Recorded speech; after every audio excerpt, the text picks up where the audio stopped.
Pertama, shalom sekali lagi. Shalom.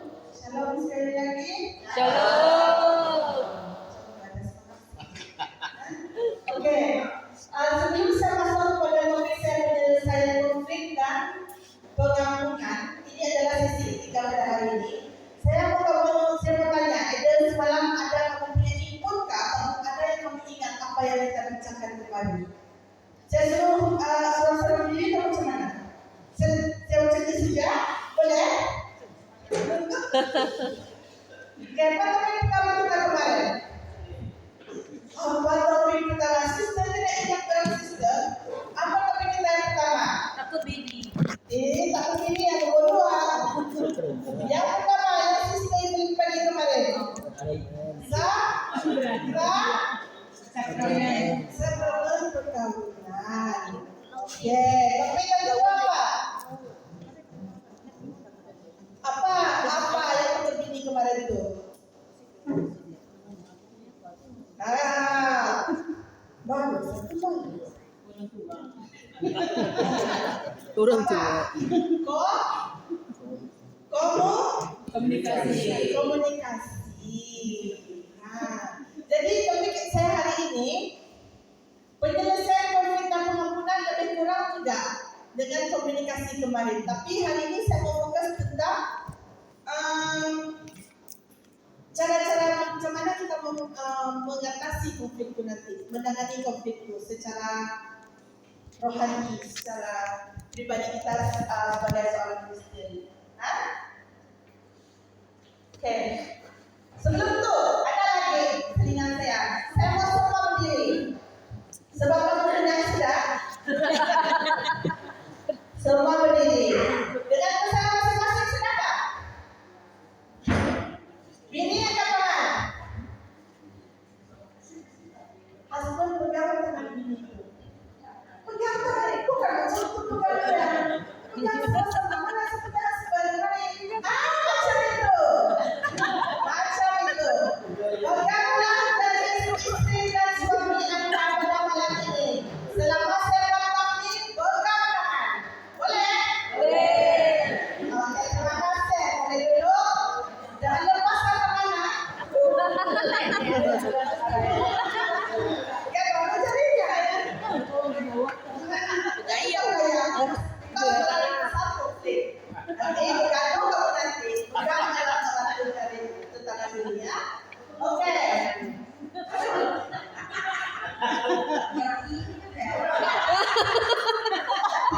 Umumnya diperahi.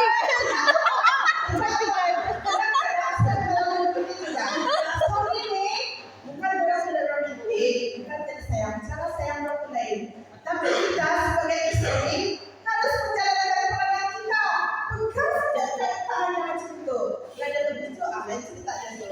Bukan saja. Oke? Sekarang, apa yang kamu faham tentang konflik? Kenapa ada konflik antara suami dan istri? Ada di sama kah? Sister siapa yang suami? Sister Tina. Sana. Konflik apa? Oke. Apa yang kamu paham? Apa yang kamu mulai mengalami konflik dan pada pengalaman kamu sendiri? Salah paham, betul? Boleh? Brother, saya suka kepada Ernesto. Saya ingat tuh, Brother Ernesto. Konflik. Ya, apa yang menyebabkan konflik dalam rumah tangga? Tidak sepahaman, betul? Brother Roy? Tidak terasa, Brother Jalan? Selalu mementingkan diri sendiri.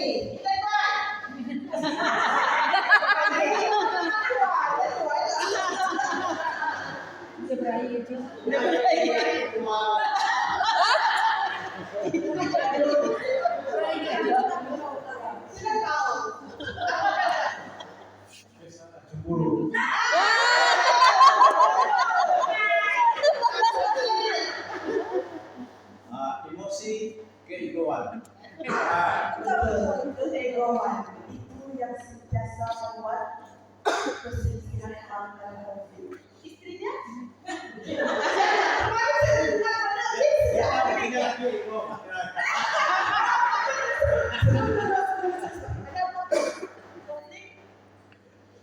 Bagus loh, kalau saya macam ini bahaya saya. Oke, ego. Saya ada pasang satu lagu. Saya mau menutup mata, kamu dengar lagu ini dan hayati diri ego ini. Boleh kamu tutup mata sekarang? Jangan tidur, kamu dengar lagu saya. Terus diri itu. Batu itu perlu tak tuh.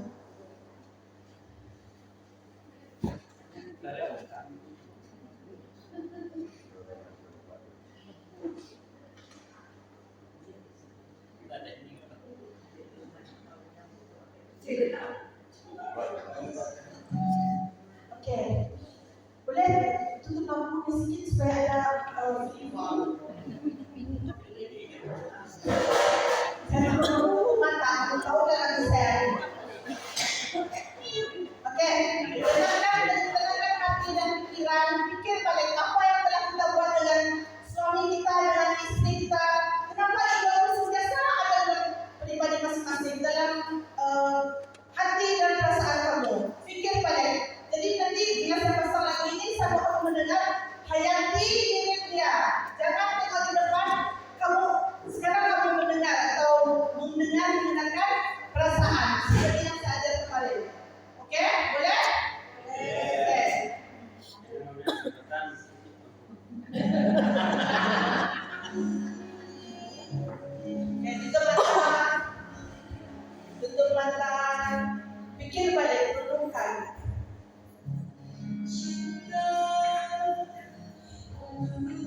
Lepas balik ko, ano ito Aku tingnan? tapi rasa egoku terlalu tinggi. Oke, satu dari lagu ini, satu kerugian selama kamu berkahwin, kamu jarang berhubungan, kamu jarang bersuami. Sebab kenapa? Jadi kebiasaan kamu tidak pindah-pindah itu pasti ada, pas beberapa tahun berkahwin, jadi kebiasaan. Di mana saya rasa sangat merugikan kita sebagai pasangan suami istri kalau kita tidak dapat mengekspresikan perasaan kasih sayang kita dengan istri kita, dengan suami kita. Betul tidak? Betul. Jadi hari ini kita akan berbincang macam mana kita lakukan. Tak payahlah jadi sejak macam mana kita penyelesaian konflik dan pengampunan. Oke?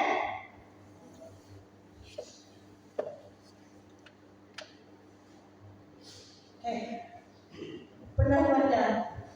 Boleh baca itu adalah petikan dari ketiga yang cakap kemarin Amores Leticia. Baca sama-sama. Banyak keadaan Dapat memperburuk hubungan suami istri jika konflik makin mendalam dan tidak ada jalan keluar yang dapat diterima, maka perpisahan fisik pun diperbolehkan. Jadi sana setiap perkawinan pasti menghadapi konflik, betul? Bukan namanya asam garam kehidupan perkawinan kalau tidak bergaduh. Kalau tidak ada konflik itu pasti tidak ada komunikasi antara satu dengan lain dengan suami istri, kan? Komunikasi itu penting. Ya, makan tidak belau, kasih terlalu macam itu kan? Tidak ada asam garam dia. Oke? Yang kedua, konflik bukan terkadang berjalan tapi bukan untuk bertumbuh. Kita ambil positif dari konflik ini. Tidak semestinya konflik itu mesti bercerai, mesti berpisah, betul kan? Kita bukan untuk supaya kita ada improvement, supaya kita ada improvement. Kado itu kata saya. Memperbaiki. Betul, memperbetulkan supaya kita sedar. Oh, ini kelemahan saya. Oh, mungkin ini suami saya tidak dapat terima. Yang ini. Tapi peluang untuk bertumbuh. Saya ingin mengingatkan kamu. Tidak kira kalau perkawinan kamu itu 40 tahun, 50 tahun. Proses perkawinan itu adalah proses apa? Proses perkawinan itu proses pembelajaran seumur hidup. Kita tidak boleh lagi ada suami kita di sebelah ini. Selain itulah kita belajar memahami orang. Betul kan? Next, pengampunan adalah kunci dalam menjaga keharmonian rumah tangga. Itu akan kita bicarakan nanti, pengampunan. Dan bagaimana kita boleh menyelesaikan konflik dengan cara melandaskan iman Katolik, bukan iman Islam. Oke, iman Katolik.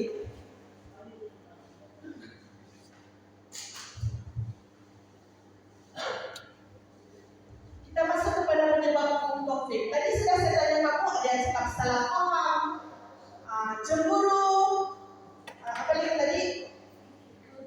Egois. Ini. Satu, komunikasi yang kurang efektif. Yang ini sudah kita bincangkan semalam pasal komunikasi. Oke? Saya tidak mau bincang pasal dengan komunikasi lagi semalam. Sudah banyak saya cakap pasal komunikasi. Perbezaan harapan dan nilai.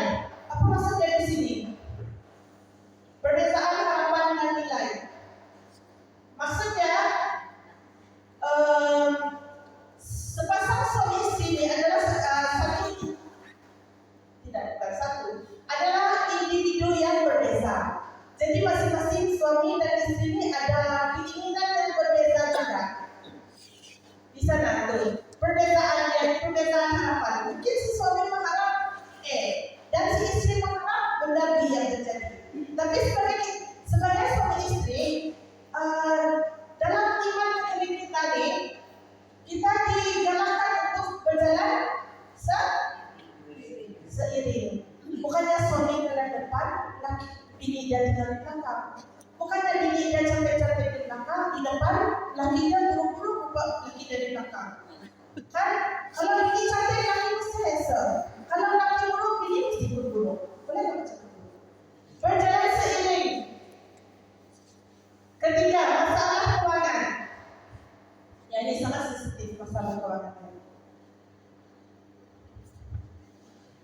Kenapa? Kenapa masalah keuangan boleh menyebabkan konflik dalam perkawinan? Hah? Nanti tidak makan. Nanti tidak makan, kenapa tidak makan sister? Sebab tidak duit. Masalah keuangan. Pas bisa dolar.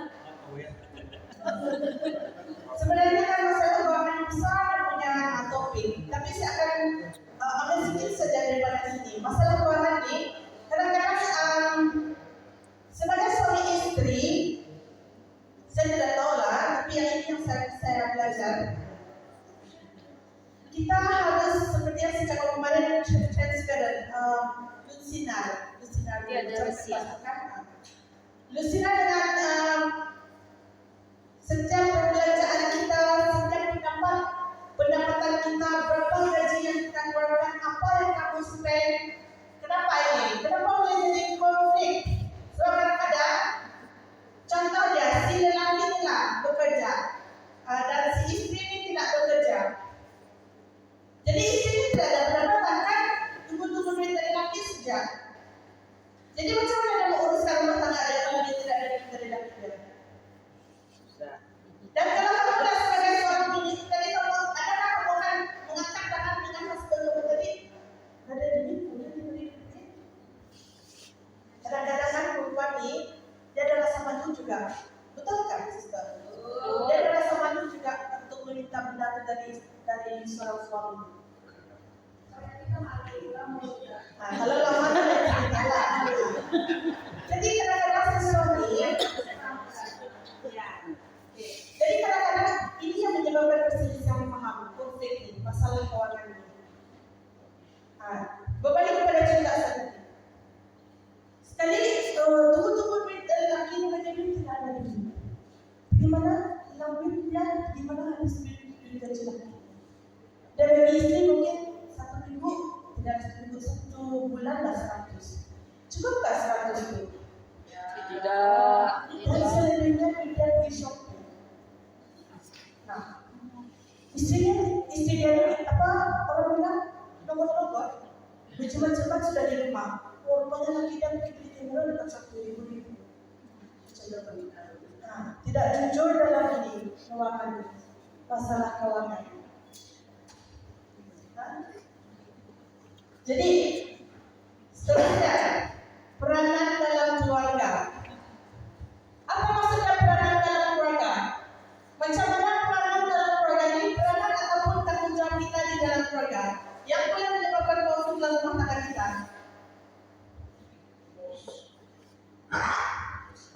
Suami adalah apa di dalam keluarga? Ketua. Suami adalah ketua dan istri Tolong. penolong. Penolong. Macam mana dia penolong? Masalah. Ngurus.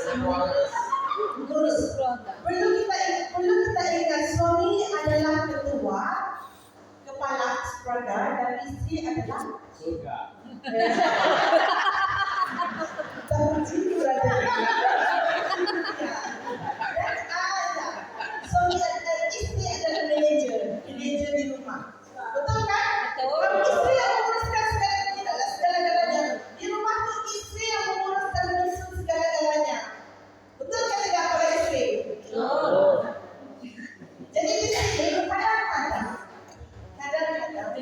ada salah paham dengan peranan keluarga tadi. Macam mana salah pahamnya? Kadang-kadang berbalik. Kita sebagai istri disebabkan terlalu rasa diri itu manajer sudah di rumah kan? Menelengkan kita. Tidak menghormati suami sebagai Ketua. di sana konflik boleh itu. Bila terjadi benda-benda macam ini, tidak menghormati suami. Jadi apa akan terjadi seterusnya? Layak. Betul, layak. Sebab kita kadang-kadang boleh step up. Jadi datang di kepala kalian, lepas itu yang si istri Naik ini. kepala. Dan para suami juga kadang-kadang saya tidak menyalahkan istri juga. Suami pula ada kelemahannya. Disebabkan suami adalah ketua keluarga, segala-galanya bagi istri buat.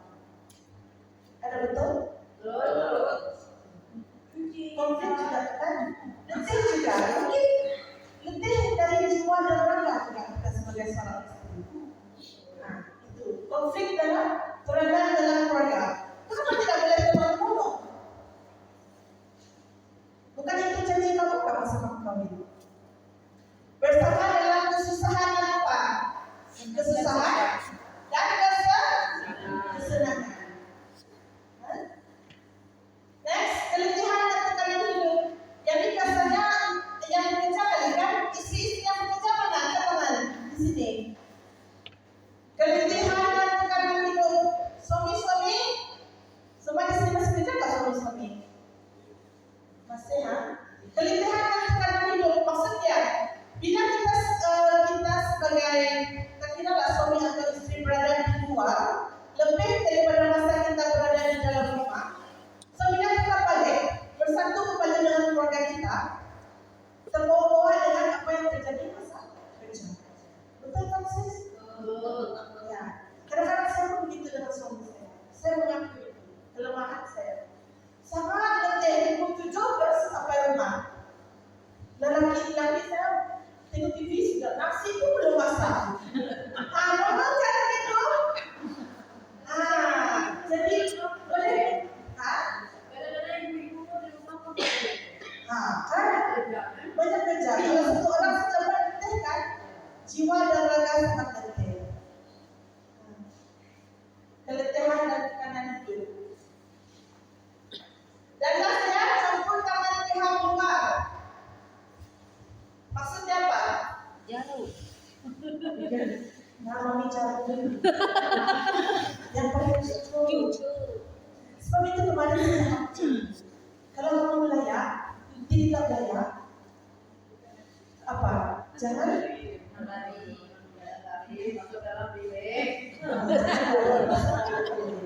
nanti kita akan ujikan. Ini ya, campur tangan sangat banyak. Saya percaya kamu di sini, community Kristen banyak sudah pernah menceritakan. Kita belajar dari sana. Jangan jadi yang bawa cucu itu jangan. Biar kalau ada satu cucu kita jangan. Mari kita dari sana.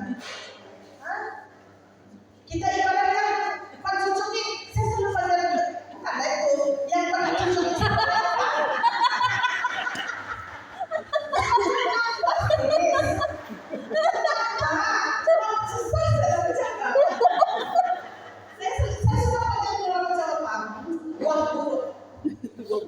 Kenapa saya menjadi buah buruk? Sebab bila satu buah kan dia buruk kan. Dia kalau dia melihat dengan orang lain yang bagus ini akan jadi buruk kan buah yang sebelah kita. Kalau kamu jumpa buah buruk deh, lari dari dia. Jangan ikut-ikutan. Yang dicampur tangan pihak luar. Oke? Tapi kalau kita pandai menilai kuat masing-masing. Membaca orang tua dengan pikiran. Betul, brother. Ini masalah kita sendiri. Betul cakap brother Haji. Kalau kamu kuat di sana, ingat kamu kuat di sana, possibility dia tidak akan buruk juga. Oke? Next. Prinsip Katolik dalam menyelesaikan konflik. Kita masuk kepada prinsip ya. Coba baca ayat yang pertama tuh. Kasih sebagai dasar penyelesaian konflik. Dalam apapun yang kita lakukan, dalam apapun yang kita cakap, hati dan buah pikiran kita, kasih itu mesti ada. Love. Kita di Katolik ini, kita sebagai Kristen, apapun yang kita buat adalah berdasarkan cinta kasih. Tuhan mati disebabkan dia cinta dengan kita. Cinta, kasih. Oke. Prinsip yang kedua adalah mengutamakan pengertian dan empati. Yang ini macam mana? Semalam sudah ada cerita ini, mengutamakan pengertian. Ada yang boleh tuh?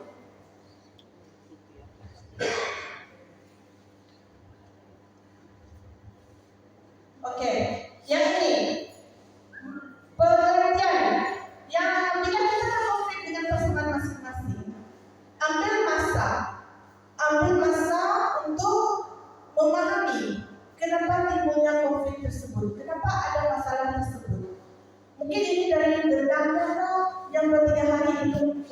settle, ataupun yang 2-3 tahun masih tidak settle, take times. Ambil masa, jangan tunggu lama-lama. Yang bicara ambil masa juga. Kalau tidak ada masa, cari masa. Bagi yang sibuk-sibuk bekerja juga, cari masa untuk menyelesaikan konflik ini.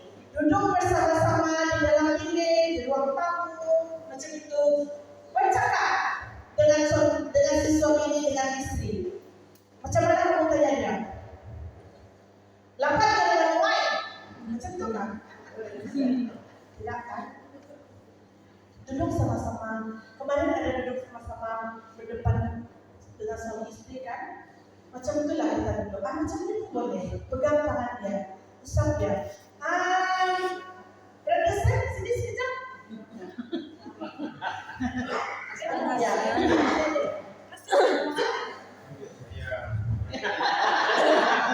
Yes, saya.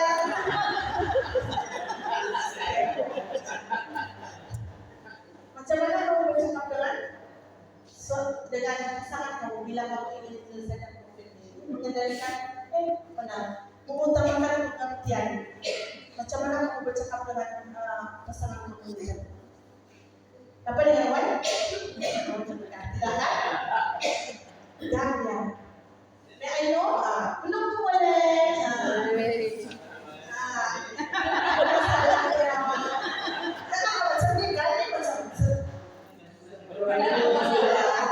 Macam itu. Gunakan bahasa tubuh, bukan tangan dia.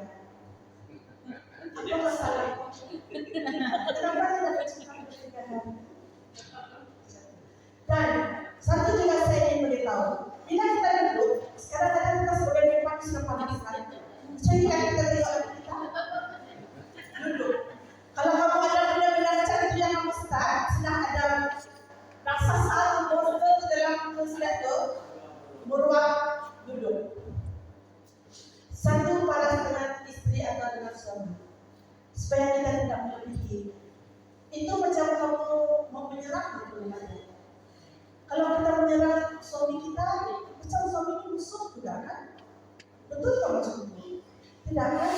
Duduk supaya kita seiring saturan align, selaras. Ya, align dengan kaki kita supaya mata itu tengok mata dia. Tengok mata dia ada. Kau salah kita sebenarnya.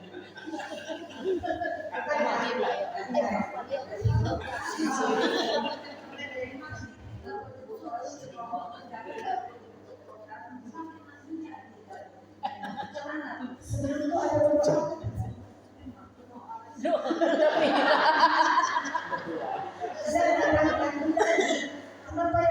Kenapa dia begitu? Nanti saya cakap kenapa dia jadi yang makin kamu bercakap makin kan?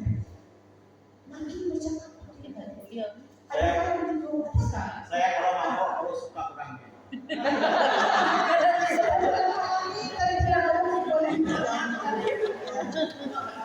Kenapa dia begitu? Nanti kita akan bincangkan macam mana cara-cara penyelesaian dia. Kalau sempat lagi ingatkan saya sekali lagi dalam cara penyelesaian dia. Oke, doa bersama ya. Ini saya cakap doa bersama untuk mencari penyelesaian. Bukannya pergi push saja, bukannya pergi serang saja. Tidak perlulah gaduh-gaduh itu. Tidak jadi itu. Itu makin meruang. Tapi amalkan yang macam suami saya enggak. Ini yang saya belajar dari dia. Kalau marah coba apa saja doa yang menyenangkan hati kamu. Salam Maria penuh rahmat Tuhan sertamu. Dan pujilah Engkau di antara wanita dan pujilah Tuhan Yesus. Sambung. Serta Maria penuh rahmat kami yang berdosa ini. Sekarang dan sewaktu kami mati. Sebut doa itu berkali-kali sampai kamu rasa marah kamu muncul. Baru kamu start cakap. Boleh? Boleh susah? Nanti coba dah.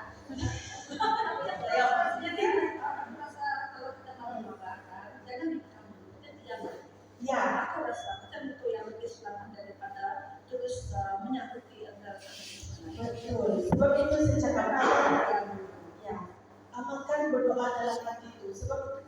diam. Lepas kamu berdoa dulu, saya rasa tidak ada seorang yang berdoa makin berkocak-kacik dan punya pemikirannya, hati dan perasaannya. Kalau sampai kayak macam itu, masa kamu berdoa, 1 jam sudah kamu berdoa selama yang masih kamu marah itu, saya rasa kamu sudah pergi cari Fadil. Kenapa? Antara tidak betul, ada rasa benci itu dengan suami. Lepas 1 jam itu masih begitu, saya nasihatkan pergi jumpa Fadil buat kaunseling. Lepas ini, kenapa saya macam tidak dapat memaafkan suami saya? Oke? Ini yang saya cakap. Mencari dengan rohani tidak perlu. Kalau lepas 1 jam itu tidak lagi bagus, something wrong there. Sana itu ada salah sudah tu. Tidak tahu apa yang ada dalam hati kamu yang membuat kamu sangat tidak dapat mengampuni dan memaafkan pasangan masing-masing. Mencari penyerahan jika perlu. Saya skip itu kan mengendalikan emosi. Itulah itu tadi. Dan memilih kata-kata yang membangun. Kalau dalam gaduh itu susah sekali lah saya rasa memilih kata-kata yang membangun. Sebenarnya kalau dalam gaduh itu memang kata-kata yang tidak membangun, kata-kata yang menjunjung biasanya. Tapi coba bertanya dengan cara yang baik. Kondisi. Ada apa-apa yang perlu saya ubah dari diri saya? Macam itu soalannya. Ada apa-apa yang kita dapat bincangkan supaya selaras kita dapat punya keputusan? Sentiasa bercakap yang positif dengan pasangan kita. Boleh? Ada lagi soalannya? Kita masuk ke langkah-langkah penyelesaian konflik. Ini cara-caranya. Langkah yang pertama, kenali dan akui masalah dengan jujur. Kenapa ini penting? Mengakui masalah dengan jujur adalah langkah pertama untuk mencari penyelesaian. Jujur. Kemarin kita ada bercakap pasal jujur juga kan? Maksudnya di sini, sebagai sekiranya kita ada konflik, bila si pasangan bertanya, kalau kita gaduh itu memang kita akan soalan pertama yang kita akan tanya, kenapa? Apa masalah kita di sini sebenarnya? Betulkah? Ataupun kalau marah itu kamu tidak dulu saja marah, tidak bertanya, kenapa kamu buat macam ini? Kenapa kita berada dalam situasi begini? Macam itu gak sih? Kamu pernah mengadukan? Sama yang benar Tidak sama. Tidak sama. kamu masih muda macam kamu lain. Tapi Tua lain lagi.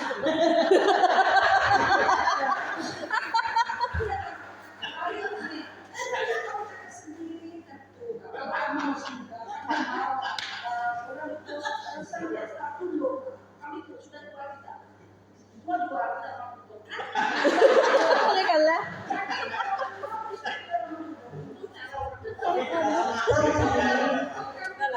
Pero hindi ko Kalau kamu membuatkan tindak jadi jadi yang benar-benar di sini. Saya bukan tidak bersetuju. Sebab pengalaman orang itu besar daripada saya. Saya pernah berkali. Bila kita menormaliskan, bila kita membuat benda menjadi normal, bagus tidak?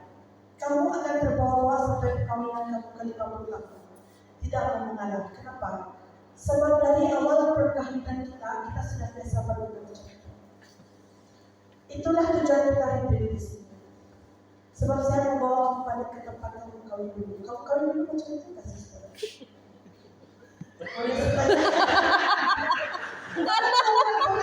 macam mana? Saya membawa kepada rasanya dulu.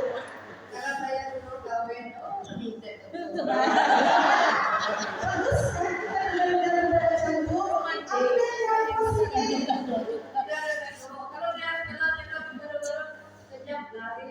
nangis, lapun.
bolehkah sentiasa merendahkan diri itu dalam apa saja yang kita lakukan? Kalau semua mau jadi kepala keluarga, kalau semua mau jadi tidak mau kalah itu hancur rumah tangga. Hancur. Ada jalan penyelesaian nggak kalau semua mau betul? Jadi siapa yang salah itu? Tuhan yang salah sebab mempertemukan kamu. Hah? Tuhan yang salah jalannya. Sendiri yang salah. Memang ada konflik itu biasa, tapi jangan menurunkan penyatu jadi perkara yang biasa. Boleh kasih itu pasti jangan itulah dalam apa jangan tadi. Karena boleh. Saya tanya juga tadi Jessica. Sebab kadang-kadang bila kita marah, kita tidak emosi kita itu tidak selaras dengan apa yang kita pikir. Betul? Betul. Sebenarnya kita tidak mohon, tidak ada rasa. I doesn't mean that saya tidak bermaksud untuk bercakap begitu. Tapi disebabkan bila kamu marah, semua kamu keluar dan lepas itu kamu akan menyesal tidak dengan kata-kata kamu tadi. Menyesal. Ya, seperti itu kalau Sister Rosalyn, oke. Dia dulu, nanti baru bercakap. Tanya pasangan, can you talk now? Boleh kita berbincang sekarang? Tapi jangan lama-lama. Nanti mungkin tidak kamu menyesal. Kalau saya tidak lama. Bagus, tidak doa. Jangan lama-lama. Dari kemira dari tidak keluar senyum. Ya. Sebab kita sebagai Kalau lama-lama rugikan.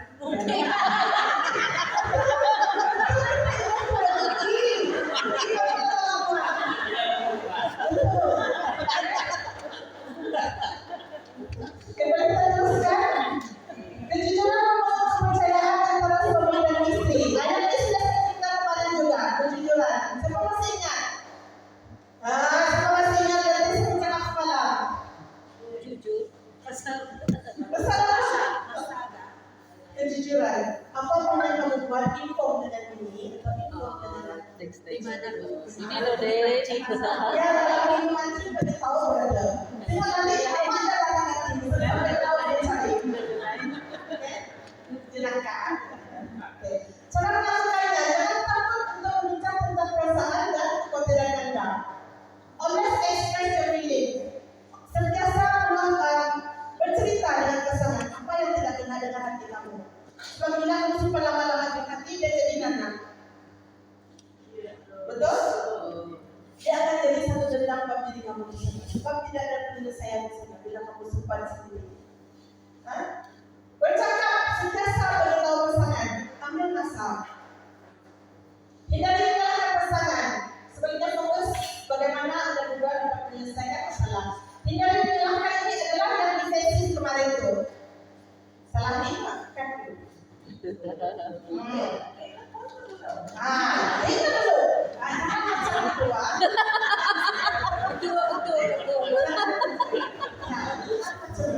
Jangan memberikan tembok antara suami istri. Buka hati dan pikiran untuk memahami perspektif pasangan. Kita sebagai suami dan istri, kita sebagai Adam dan Hawa, lelaki dan perempuan, cara kita berpikir sangat berbeza. Jadi ini pun kadang-kadang sangat menyebabkan konflik juga ya nih, sebab pandangan kita berbeza. Tapi macam mana? Buka diri kita, dengar dulu apa yang pasangan kita mau cakap, atau dia punya opinion, pendapat dia, kita dengar dulu. Lepas itu berpikir, betul atau tidak saya buat macam itu? Kalau kamu rasa tidak betul, kamu cakap dengan dia, kenapa? Salah tadi, kenapa? Sebab saya rasa always bagi reason. Kalau kamu cakap dengan dia pendapatnya salah, sentiasa bagi reason. Kenapa dia salah? Baru orang dapat paham, oh betul juga cakap begini saya, tidak baik juga saya begini. Kalau kamu cakap salah, nah, lepas itu dia tahu apa yang salah di sana, konflik. So buka hati dan pikiran, itu yang maksudnya buka hati pikiran untuk memahami perspektif pasangan. Dengarkan pasangannya hati terbuka. Mengapa mendengar itu penting? Sekali lagi mendengar, dengar dengan hati. Pasangan akan merasa dihargai dan dihormati. Kemarin saya ada cerita pasal ini, dan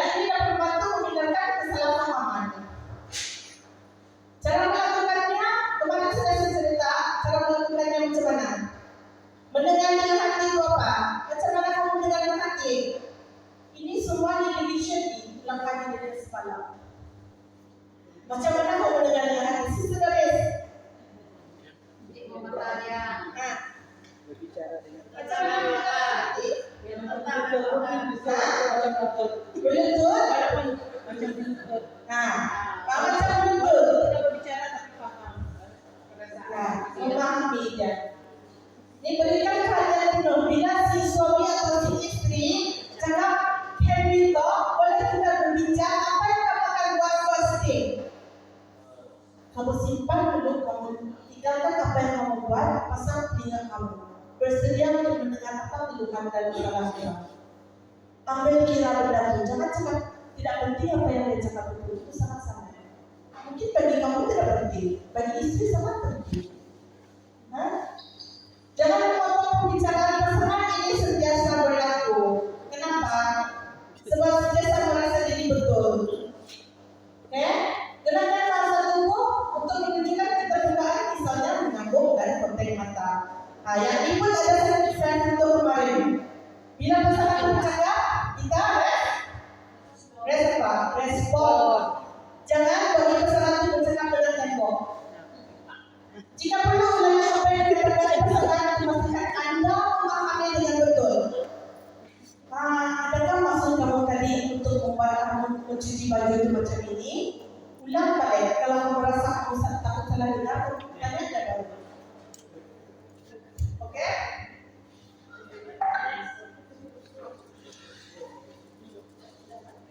Jangan berbicara secara pribadi, tetapi fokus pada isu. Oke, yang ini. Dalam konflik emosi seringkali memuncak dari secara tadi. Tanpa disadari dan pasangan mungkin akan menyerang secara pribadi. Menyerang suami kamu bila kamu sangat marah. Akal berpikiran kamu tidak selari dengan perasaan kamu sekarang. Mengapa ini penting secara pribadi membuat pasangan merasa diserang dan mempertahankan diri? Ini akan membuatkan mereka meminta tembok antara satu sama lain. Tapi bukan mencari solusi. Masing-masing lari, tidak ada solusi di sana.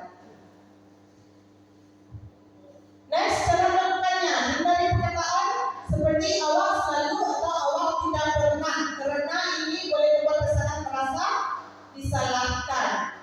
Jika emosi boleh memuncak, bermasa untuk bertenang sebelum melanjutkan perbincangannya ini. Berdoalah kamu. Saya mengajar berdoa 1 jam. Lepas itu kamu masih marah kan tidak? Kalau kamu merasa oke, sudah doa, baru kamu cari pasangan kamu. Tanya lagi balik. Boleh kita berbincang sudah? Masih kamu marah? Kalau dia masih marah, begitu kamu baru selingkuh. Alang-alang sudah 1 jam kan daripada membaca salam Maria, begitu baru selingkuh. Sebelum melanjutkan perbincangan.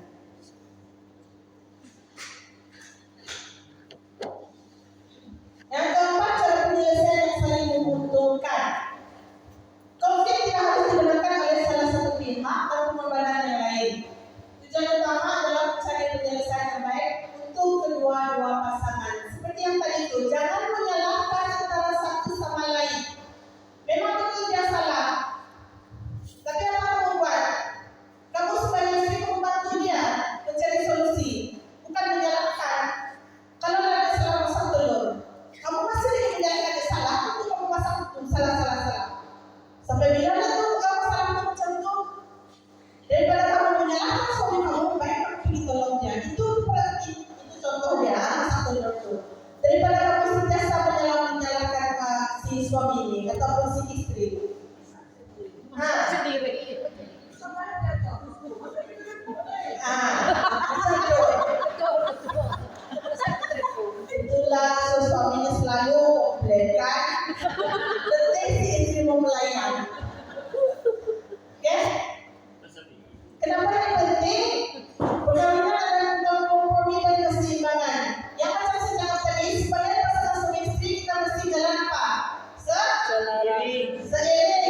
Sebab ada jalan penyelesaian.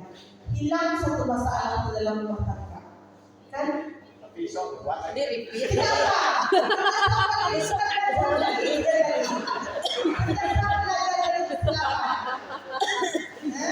Boleh kan? Biasa kita belajar dari kesalahan. Kenapa? Kita sebagai manusia memang punya ruang untuk bersilap. Begitu hari-hari oke, kita manja saja. Tidak apa, sekejap saja. Jangan lama-lama. ada niatan dalam.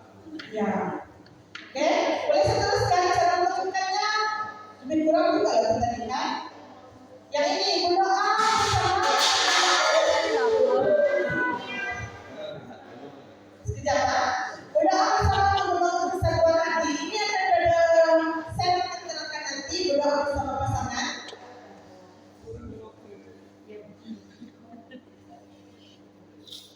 Oke, yang ini baca bersama, meminta maaf dan memaafkan. Kemudian Tuhan, sampai berapa kali aku harus mengampuni saudaraku jika dia berbuat dosa terhadap aku? Sampai 7 kali. Yesus berkata kepadanya, bukan, aku berkata kepadamu, bukan sampai 7 kali, melainkan sampai 70 kali 7 kali. sampai berapa kali tadi? 70 kali 70 kali 7. kali. Berapa ratus kali itu? 490 kali. 70 kali kali 7. 490 kali. Kalau kamu dapat penelitiannya bagus. Oke, ini ayat yang diikuti daripada kitab Matius bab 18. Pentingnya pengampunan dalam perkawinan. Yesus mengajarkan kita untuk mengampuni tanpa batas. Seperti doa Bapa kami. Coba. Ampunilah dosa kami seperti Mengampuni orang yang bersalah. itu yang diajarkan Yesus kepada kita. Jadi kita masukkan dalam kita punya pernikahan. Mengampuni. Kenapa sangat penting mengampuni ini? Tengok, pengampunan membawa penyembuhan dan kebahagiaan. Suami istri bergaduh sangat normal, tapi itu yang macam saya cakap. Kalau kamu tidak dapat mengampuni suami kamu, saya tidak rasa itu benda yang betul. Kecuali walaupun seberat mana dosa ataupun seberat mana kesalahan suami kamu, mengampuni. Betul, kalau kita marah kan tidak dapat mengampuni dia dalam masa 1 hari, kan? 10 times muhasabah diri, buat renungan. Tengok kamu punya diri sendiri. Adakah kamu seorang yang sempurna juga? Yang tidak berbuat salah sehingga kamu tidak dapat mengampuni suami dan istri kamu. Kan? Sebab itu pengampunan ini sangat penting, membawa penyembuhan dan kebahagiaan. Tanpa pengampunan luka lama akan terus membebani hubungan. Yang ini saya cakap tadi. Macam mana pun kesalahan dia, mengampuni. Ambil masa untuk mengampuni. Dan pengampunan adalah pilihan dan bukan perasaan semata. Seperti yang saya cakap tadi. Kamu yang ini, pilihan dia. Tidak mengampuni atau mengampuni. Macam itu jangan pikir. Kalau kamu tidak dapat mengampuni kamu punya suami, sekali apa kamu mau buat? Hidup macam itu selama-lamanya dengan dia? Tidak akan berdamai, mengampuni.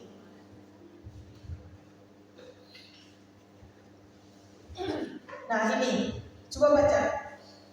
Tidak mampu mengampuni karena takut tersakiti. Baca sama-sama. Hanya pada Allah saja kiranya aku tenang, sebab daripadanya lah harapanku. Hanya dialah gunung batuku dan keselamatanku, kota bentengku, aku tidak akan goyah.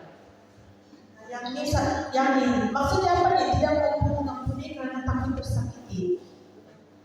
Siapa boleh terangkan?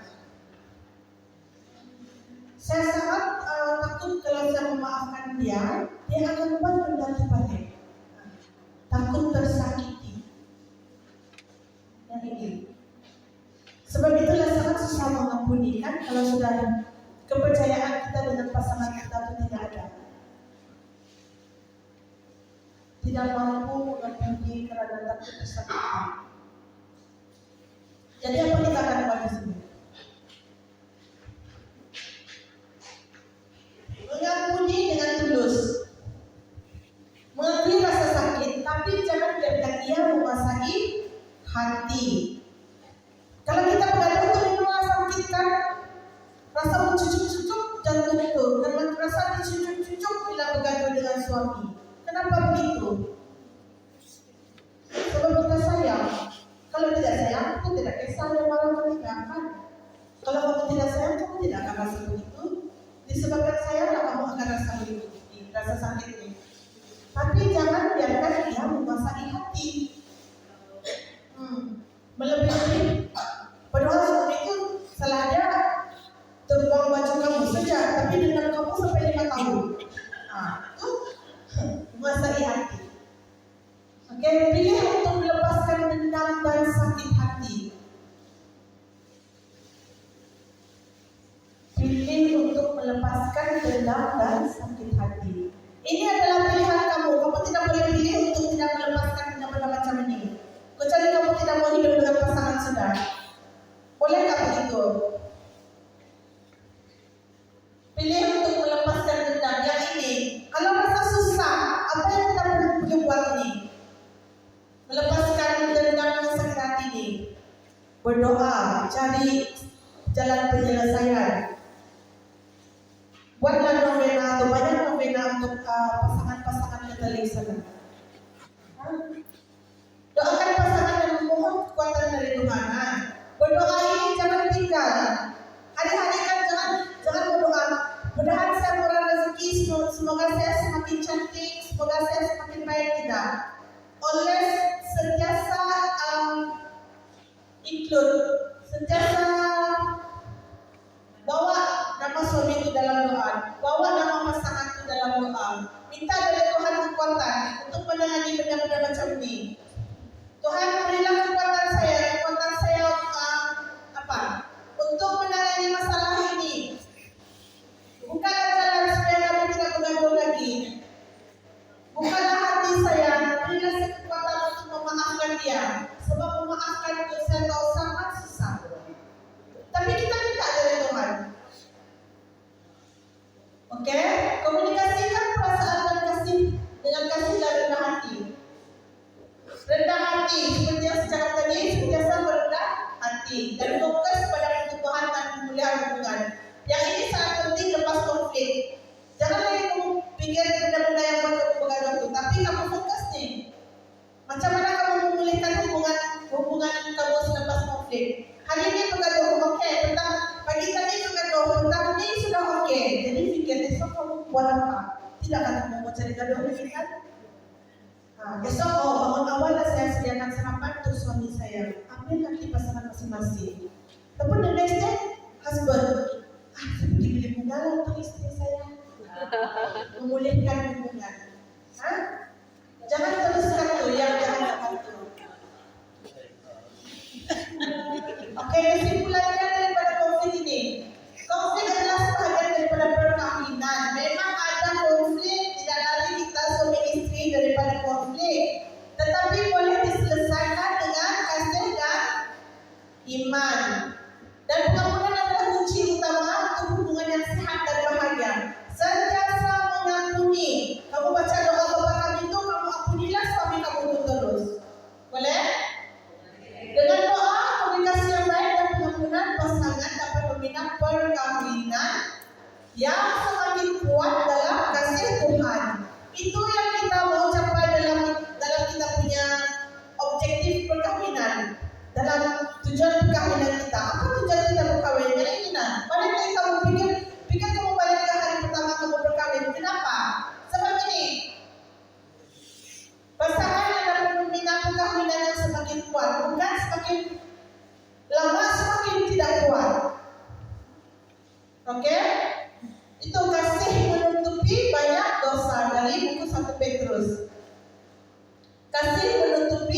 banyak dosa. Sebab itulah belajar mengasihi antara satu dan lain.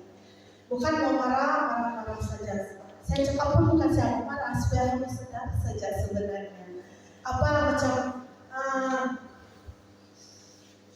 yang kita dapat daripada konflik ini, daripada kesimpulan daripada topik konflik dan pengampunan ini, satu, yang sentiasa disebut-sebut dalam surat ini adalah apa?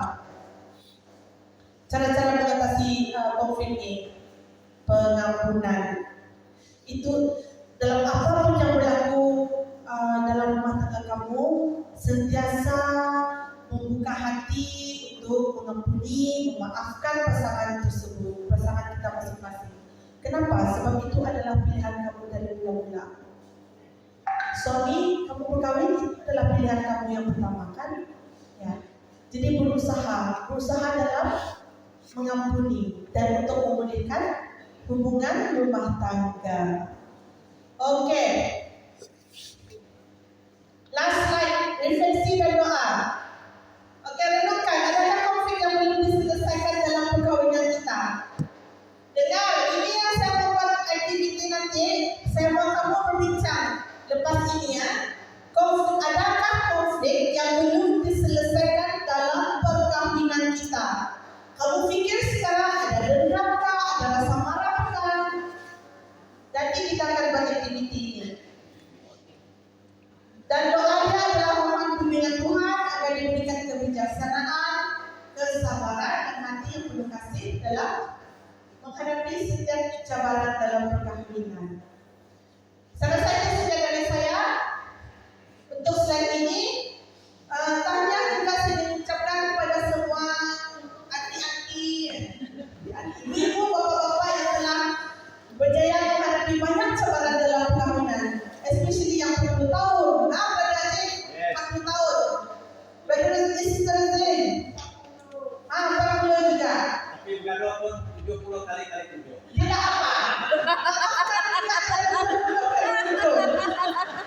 Dan belajar. Kita kan suka bergaduh hari-hari. Lepas itu kita akan berbeda yang sama. Kan kita gaduh hari ini yang kita belajar. Oh, saya punya istri tidak suka saya begini. Kalau kamu tahu istri kamu tidak suka kamu begitu, adakah kamu akan melupakan dia lagi? Ada kan? Jadi ada apa? Mencari masalah. Cari masalah. Tapi tak ada. Beliau kalau cari masalah.